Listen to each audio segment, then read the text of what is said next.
ನಮಸ್ಕಾರ ಪ್ರಿಯರೇ. ಇವತ್ತು ನಾನು ಮಾಡುವುದು ಬಾಳೆ ದಿಂಡು ಮತ್ತು ಹೆಸರು ಬೇಳೆದು ಪದಾರ್ಥ. ಅದು ಹೇಗೆ ಮಾಡ್ತೀನಿ ಅಂತ ತೋರಿಸ್ತೀನಿ. ಓಕೆ,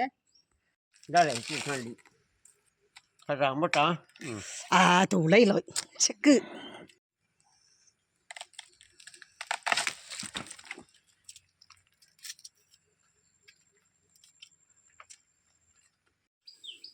ಇದು ನೋಡಿ, ಹೀಗೆ ಮಾಡಬೇಕು. ಇದನ್ನು ತೆಗಿಬೇಕು. ಇದರ ಅದು ನನಗೆ ಗೊತ್ತಿಲ್ಲ ಏನಂತ ನೋಡಿ. ನೋಡಿ, ಈಗ ಕಟ್ ಮಾಡಬೇಕು ಮತ್ತು ಇದರ ನೂಲನ್ನು ಈಗ ತೆಗಿಬೇಕು.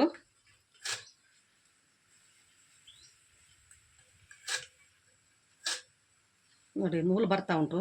ಆ ನೂಲನ್ನು ತೆಗಿಬೇಕು. ಈಗ ಹಸಿರುಬೇಳೆ ತೊಳೆದು ಗ್ಯಾಸಲ್ಲಿ ಇಡಬೇಕು.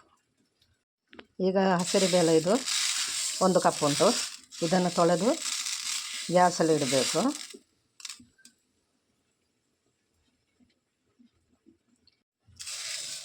ಇದು 1 ಕಪ್ಪು ಹಸಿರುಬೇಳೆ ಉಂಟು. ಇದನ್ನು ತೊಳೆದು ಬೇಯಿಸಲಿಕ್ಕೆ ಇಡೋದು. ಹಸಿರುಬೇಳೆ ಸ್ವಲ್ಪ ಬೆಂದ ನಂತರ ಈ ಬಾಳೆ ದಿಂಡನ್ನು ಇದಕ್ಕೆ ಹಾಕೋದು.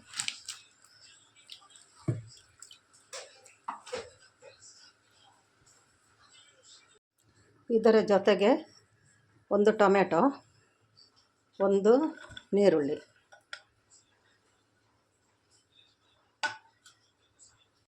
ಮಸಾಲೆಗೆ ಬೇಕಾಗಿದ್ದು 1 ತೆಂಗಿನಕಾಯಿ, ಸ್ವಲ್ಪ ಅರಸಿನ ಹುಡಿ, ಅರ್ಧ ಟೀ ಸ್ಪೂನ್ ಜೀರಿಗೆ, ಸ್ವಲ್ಪ ಹುಳಿ, 4 ಗಿಡ್ಡಮೆಣಸು, 4 ಕಾಶ್ಮೀರಿ ಮೆಣಸು.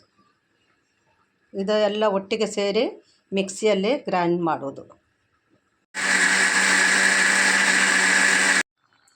ಈಗ ಉಪ್ಪನ್ನು ಹಾಕೋದು.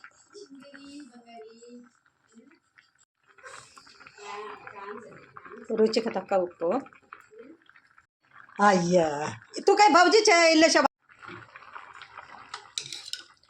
ಈಗ ಇದು ಬೆಂದಿದೆ. ಇದಕ್ಕೆ ಗ್ರೈಂಡ್ ಮಾಡಿಟ್ಟ ಮಸಾಲನ್ನು ಹಾಕೋದು.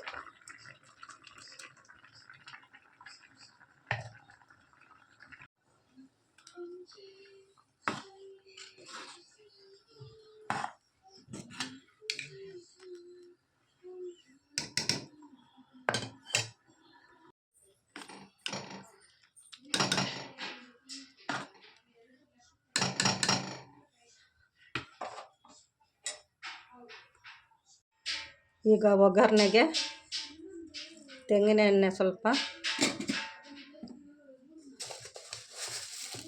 ಸಾಸಿವೆ,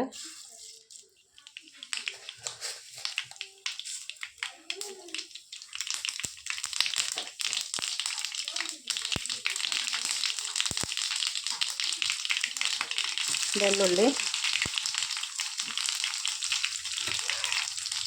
ಕರಿಬೇವು ಮತ್ತು 1 ಮೆಣಸು.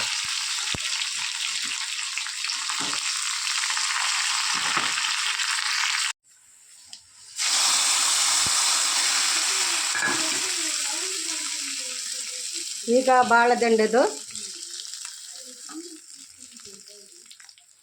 ಪದಾರ್ಥ ರೆಡಿಯಾಗಿದೆ. ನೀವು ಕೂಡ ಇದನ್ನು ಮಾಡಿ ಇದರ ಅಭಿಪ್ರಾಯ ತಿಳಿಸಿ, ಕಮೆಂಟ್ ಮಾಡಿ, ಲೈಕ್ ಮಾಡಿ, ನನ್ನ ರೆಸಿಪಿಯನ್ನು ಫಾಲೋ ಮಾಡಿ. Okay, bye, thank you.